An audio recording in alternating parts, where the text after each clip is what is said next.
ويل كان طفل شكله وحش ومالوش لازمة وفقير لدرجة تقطع القلب، وبالصدفة صحيت جواه قوة أسطورية تقدر تمسح البشرية كلها من على وش الأرض. بس رغم كل ده فضل مخبي قوته وعايش كأنه عيل طبيعي جدا. وفي ليلة هو راجع شقته لوحده جهز لنفسه لقمة ياكلها، بس من كتر التعب نام قبل ما يمد إيده في الأكل. لما فتح عينه تاني لقى قدامه عزومة تانية خالص. بص في الطبق وبعدين بص لوشه في لمعة الطبق لقى ملامحه متغيرة تماما، بقى طفل صغير في عالم تاني خالص وحواليه مزيكا وناس بتهيص. في الأول افتكر نفسه سافر بره، بس لاحظ إن الكل بيتكلم ياباني. هنا قال لنفسه أكيد ده حلم، بس الحلم كان حقيقي زيادة عن اللزوم، خصوصا لما داق الأكل وأول ما لمسه حس بطعمه فعلا. غمض عينه وهو بيحاول يفوق، بس سمع صوت بينادي عليه وعايزه يقوم. راجل عجوز صحاه وقال له قوم عرف نفسك للضيوف، وخرجه لمجموعة ناس وقال له اتكلم. واللي بقى اسمه دلوقتي شينجو كان مرعوب من نظرات الكبار ليه. في اللحظة دي دخل ولد أكبر منه شوية اسمه إيريك وعرف الناس عليه إنه أخوه الصغير، وقال إن اسمه الكامل طويل، فكلهم بيدلعوه بويل. إيريك قعد جنبه وسأله أنت كنت سرحان في إيه؟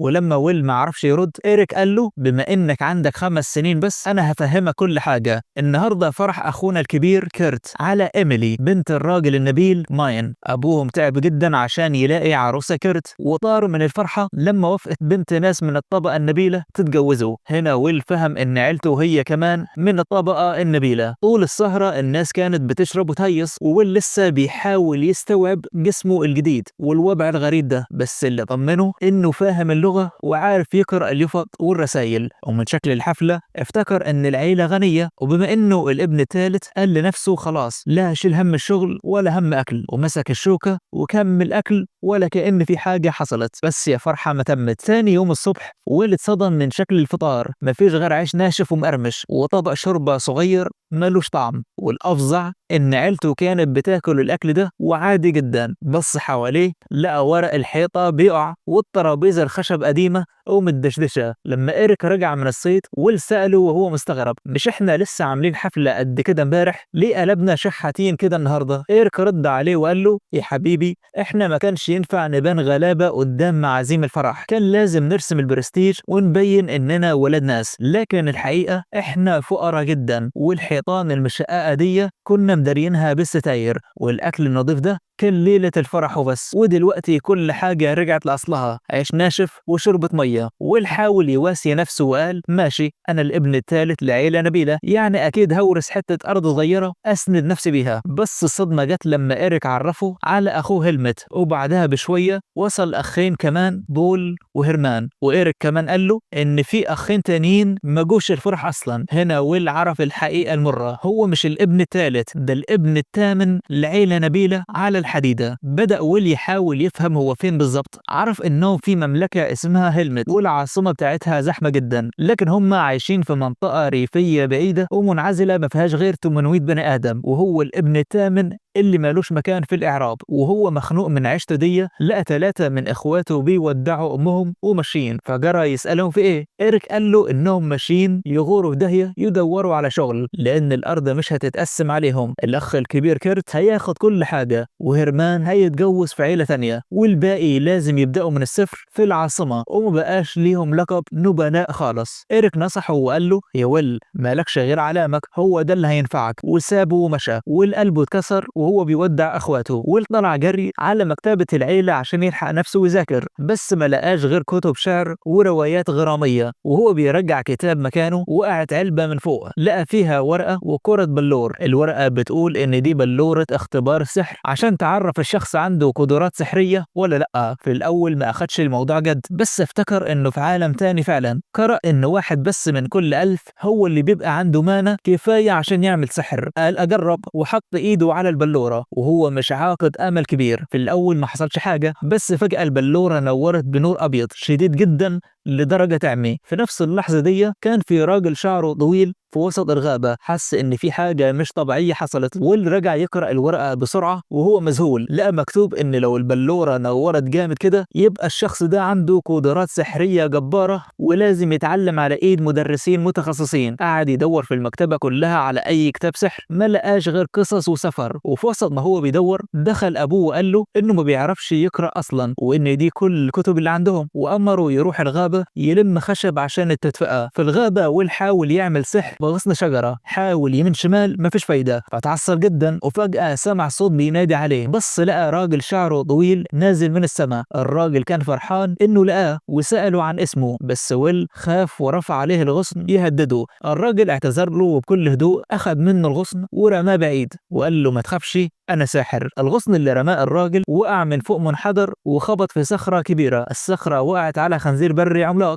الخنزير اتجنن وافتكرهم قاصدين يقتلوه وهجم عليهم. ويل كان هيجري من الرعب، بس الساحر مسك ايده وقال له تخيل سحر الرياح في عقلك وحس بالمانا وهي بتجري في جسمك. الاتنين نوروا بنور اخضر. ويل من كتر الرعب طلع من ايده انفجار رياح رهيب ريح الخنزير مكانه. الراجل عرف نفسه وقال له انا ألفريد ساحر سابق، وانت يا ويل عندك موهبة فظيعة وهتعديني في يوم من الأيام. ويل رجع البيت وهو متضايق. العشاء كان شوية شاي طعمه زي المية، مش زي الشاي التحفة اللي شربه مع ألفريد. أصل بعد خناقة الخنزير دي ألفريد قعد معاه وقال له أنا عايز أعلمك السحر. ويل استغرب وقال له بس أنا ما عنديش فلوس أدفع لك. ألفريد طمنه وقال له مش عايز فلوس، أنا كل اللي محتاجه تلميذ شاطر زيك. بس قبل ما يبدأوا ألفريد حذره إياك حد يعرف إنك بتعرف تعمل سحر، لو الناس عرفت بموهبتك هيحاولوا يخليك أنت زعيم العيلة مكان أخوك الكبير كيرت، وده هيعمل مشاكل وفتنة بين الإخوة. ويل ما كانش فاهم قوي التعقيدات دي، بس ألفريد فهمه إن السحر قوة جبارة فوق خياله، فويل وعده إنه هيفضل ساكت. بدأ التدريب بجد، وأول درس كان تطابق القدرة. لازم ويل يضبط طاقته المانا مع حد أقوى منه. مسكوا ايد بعض وبدأت الطاقة تلف في جسمهم. ويل انبهر بقوة ألفريد، لكن الصدمة كانت عند ألفريد نفسه. ويل مش بس جاراه في القوة، ده عداه بمراحل ولسه ما وصلش لآخره. ويل طالع غول سحر حرفيا.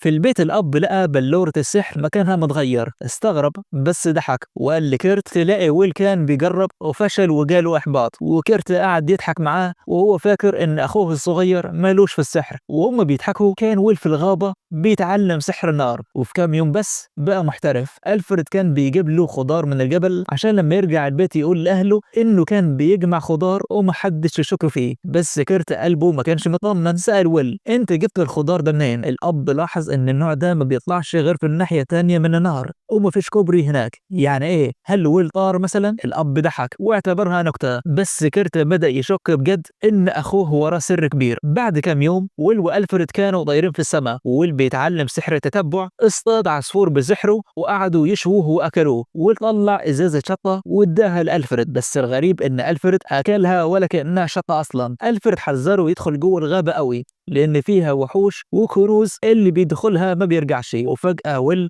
لاحظ حاجة غريبة جدا على دراع ألفريد، زي هالة سودة ومرعبة. ألفريد خباها بسرعة وبان عليه تعب وقال لنفسه لسه شوية مش دلوقتي. في العشاء ويل فجر قنبلة وقال لأهله أنا عايز أطلع مغامر. أخوه فرح جدا عشان يخلص منه، بس الأب قال له يا ابني إحنا ما عندناش فلوس ندخلك أكاديمية المغامرين. في التدريب اللي بعده ألفريد فرج ويل على المدينة اللي فيها الأكاديمية وعلمه أهم سحر الانتقال الآني والطيران. ويل في الأول كان بيصوت زي العيال من الخوف، بس لما طلع فوق وشاف العالم من العالي انبهر بالجمال. لكن ليلة ألفريد كانت صعبة، اللعنة كانت بتنهش في جسمه. وتاني يوم ألفريد قال لويل بتموت، ده آخر يوم تدريب لينا ومش عايز أشوفك تاني. ويل اتصدم وقعد يترجاه، بس ألفريد صمم وقال له ده قراري الأخير. ويل رجع البيت مكسور الخاطر، وعلى العشاء أبوه حكى قصة غريبة. قال إن في جثة ماشية ظهرت في الغابة، كائن ميت بس لسه محتفظ بشكل البني آدم وبيتكلم، ومع الوقت بيتحول لزومبي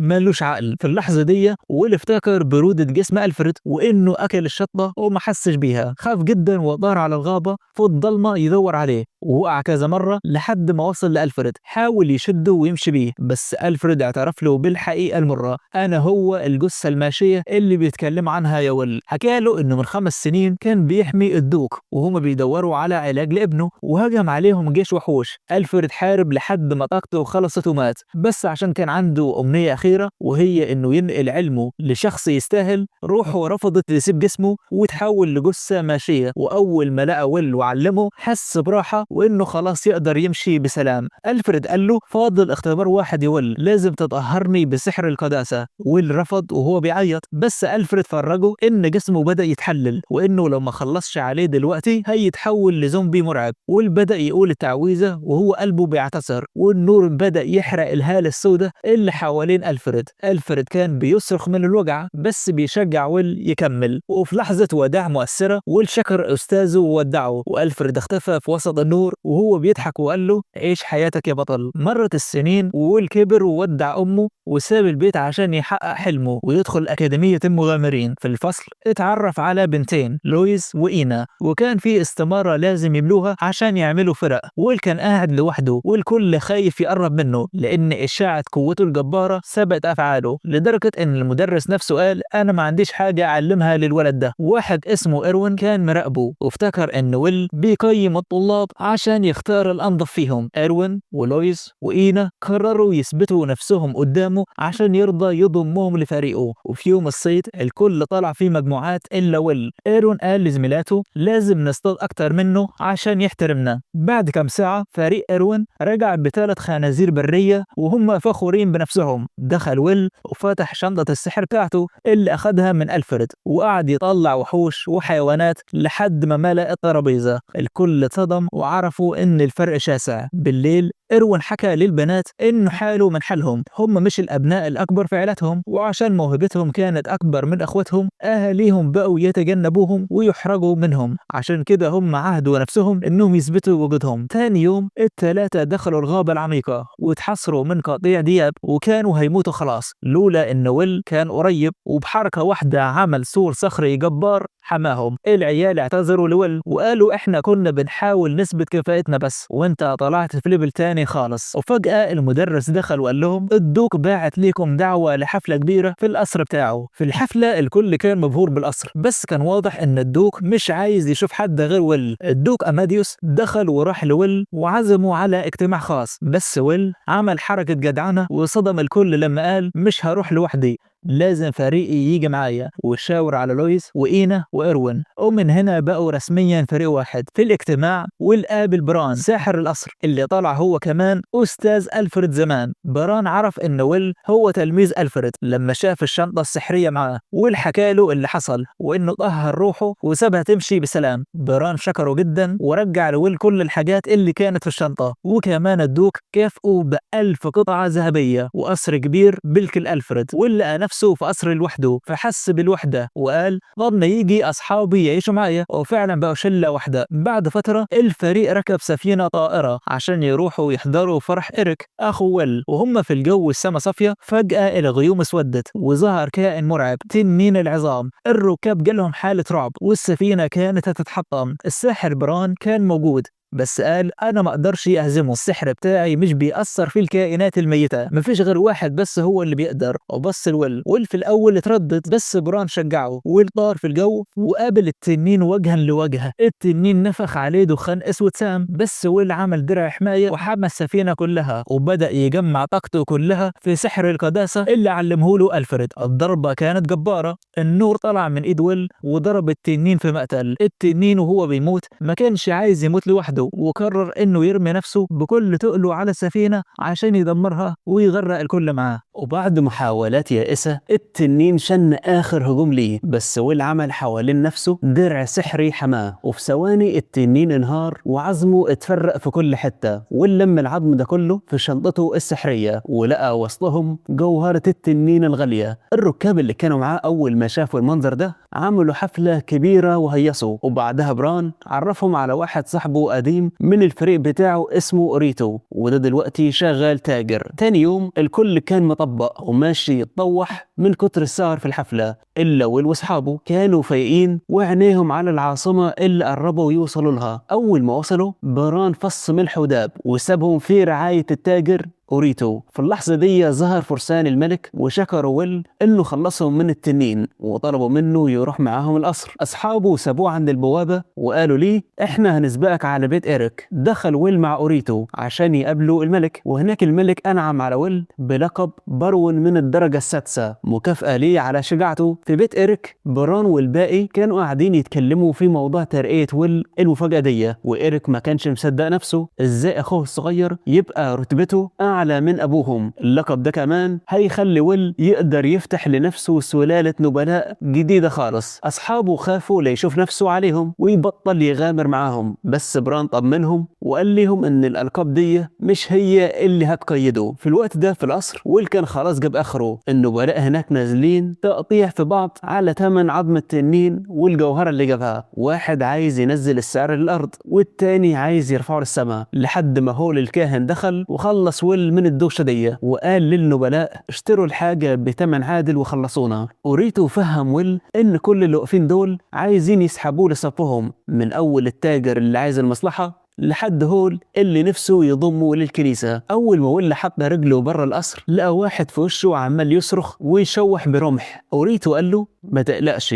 ده أكيد فارس نفسه يشتغل عندك ويخدمك. وبالفعل الحراس جم ولموا الراجل ده وخلصونا من صداعه. في فرح إيريك ويل لاحظ إن إخواته الكبار وشهم مخطوف وقلقانين، أصلهم لسه ما جهزوش هدية الفرح اللي تليق بالعيلة، وده منظره وحش قوي قدام النبلاء. أخوهم الكبير كيرت بعت رسالة بيقول لهم ما فيش فلوس، والمصيبة إن ده هيخلي سمعتهم وحشة قدام الدوق اللي هم شغالين معاه، والناس هتفتكر ان الدوق بيعهم. بس كرامة ابوهم كانت منعاه يطلب مساعدة من حد. اول ما شاف وشهم قلقان كده قال لهم ما تشيلوش هم، انا اللي هدفع ثمن الهدية دي من جيبي. الفرح عدى على خير وويل كان فرحان، بس من جواه عرف ان عيشة النبلاء دي فرهضة وتعب أكتر ما كان يتخيل. بعد الفرح أوريتو سلم ويل برطمان كان بيدور عليه في المدينة كلها، برطمان فول صويا. ويل أخذ أصحابه ونقلهم سحريا للقصر الجديد بتاعه، وقضوا الليل كله بيطبخوا في الفول ده. وويل استخدم سحره عشان يسرع التخمير، وكل ده عشان يعمل شوية شوربة ميسو محترمة. وقعدوا كلهم ياكلوا، وويل وعد نفسه إنه هيكون أحسن برون في الدنيا. بعدها ويل راح للكاهن هول عشان يتعمد ويشكره على وقفته معاه، واداله هدية قيمة. في اللحظة دي خبطت واحدة ودخلت بالمناديل والشاي. والأول ما شافها قلبه وقع في رجله من جمالها. البنت عرفت نفسها إن اسمها إليس حفيدة هول، ولقى فيها حاجة غريبة، البنت دي عندها طاقة سحرية جبارة. هول أكد له الكلام ده وقال إن عندها سحر شفاء مقدس، ودي قدرة نادرة جدا لدرجة إن الناس مسميينها القديسة. هول كان نفسه إليس تعيش حياة طبيعية وتتجوز، وجالها عرسان كتير. والحب يهزر وقال طيب ما انا ادخل المسابقه دي واتقدم ليها، بس كمل وقال انا لسه صغير قوي. هو خد الكلمه وصدقها وقال له ماشي لما تكبروا تتجوزوا. والضحك وهز راسه، بس كانت ضحكه صفرة لانه فجاه لقى نفسه اتدبس وبقى خطيب إليس من اول مقابله. هول قعد مع خدامه في الجنينه يدردشوا وقال انه خلاص خد موافقه الملك، يعني مفيش مخلوق يقدر يعترض على الجوازه دي حتى الدوق نفسه. وهم شايفين ان ويل لقطه شبه هوب برون ومعاه فلوس، وعرفوا انه معاه فلوس لما قدم صندوق الذهب الهديه، فهو مناسب جدا لإليس اللي عيلتها برتبه كونت. ورجع بيت اخوه وبلغ اصحابه بالخطوبه. الكل هيص وفرح، اللي هو كان نفسه يتعرف عليها الأول قبل ما يتدبس، بس صحابه فهموه إن ده طبيعي في عالم النبلاء. ده إيريك نفسه ما شافش مراته إلا يوم الفرح، وعشان يخرجوه من المود لبسوه لبس أراجوز وحطوا له مكياج عشان يتمشى في العاصمة من غير ما حد يعرف إنه قاهر التنين. إيروين قال له روح اشتري هدية لخطيبتك، وويل كان عمال يفكر يا ترى إليس رأيها إيه في الجوازة دي. وهو بيشتري خبط في نفس الراجل اللي كان عايز يخدمه قبل كده. إيروين طمنه وقال له محدش هيعرفك وانت أراجوز، بس الراجل عرفه من سنانه. وفي ثانية الناس اتلمت والفرسان بقوا يشحتوا منه شغل، والراجل بتاع الرمح قعد يستعرض مهاراته. والما شافش قدامه غير انه يختفي سحريا قبل ما الدنيا تولع. لما رجع البيت إيريك قال له الحل الوحيد تختار مساعد خاص ليك عشان تخلص من الزن ده. إيروين رفع ايده بحماس وقال انا ليها. وويل وافق في ثانية. إيروين اتصدم إنه تعين بالسهولة دي وفضل واقف مكانه مذهول. ويل أخذ الهدية وراح قصر عيلة هول مستخبي ودخل من غير ما حد يشوفه، بس إليس شافته، أخذ إيدها واستخبوا فوق السطح، طلع لها بسكوت كان اشتراه بس كانت فعص من الجري. سألها عن الخطوبة، إليس ابتسمت وقالت إنها مبسوطة لأن جدها اختار ليها بطل زي ويل. في البيت إيروين كان عمال يغيظ البنات لويز وإينا ويقول لهم إنه بقى المساعد الأول. هم اتغاظوا وقرروا يبقى جواري لويل عشان يبقوا أعلى من إيروين. لويز حاولت تغريه بلبس جديد وحركات غريبة، بس ويل ما كانش فاهم حاجة وعدى من جنبها ولا كأنه شايفها. تاني يوم ويل وإليس خرجوا مع بعض واشترى ليها خاتم بسيط بس طلع غالي جدا لأنه معمول من حجر سحري بيخزن طاقة. ويل حس إن إليس هي الوحيدة اللي بتعامله كإنسان مش كبطل مشهور، وهي كمان ارتاحت ليه جدا. فجأة الملك طلب ويل تاني عشان يقتل تنين قديم اسمه جريور اللي كان سادد طريق التنمية، وبعت معاه أرمز ساحر القصر اللي شكله زي المصارعين بس سحره جبار. إيروين لقى نفسه بالصدفة بقى قائد الجيش المؤقت اللي هيحمي القرى من الوحوش اللي هتهرب من التنين، وكان خايف جدا لأن دي أول معركة حقيقية ليه. بس إليس راحت معاهم عشان تعالج المصابين ورفعت روحهم المعنوية. عند الفجر ويل وبران وأرمز وقفوا قدام جحر التنين الأخضر العملاق. أرمز ما رماش كلمة، حول جسمه لدرع جبار وشال شاكوش عملاق وطار زي الصاروخ ولبس في دماغ التنين نزله الأرض. ويل اتصدم من قوته، بس بران قال له فوق يا ويل، أرمز سحره بيخلص بسرعة ولو خلص هيموت، هو بس هيثبتهولك وانت تخلص عليه. وفعلا ويل اداله الضربة القاضية والتنين ودع. في المعسكر إليس كانت قلقانة على ويل. إيروين حاول يهديها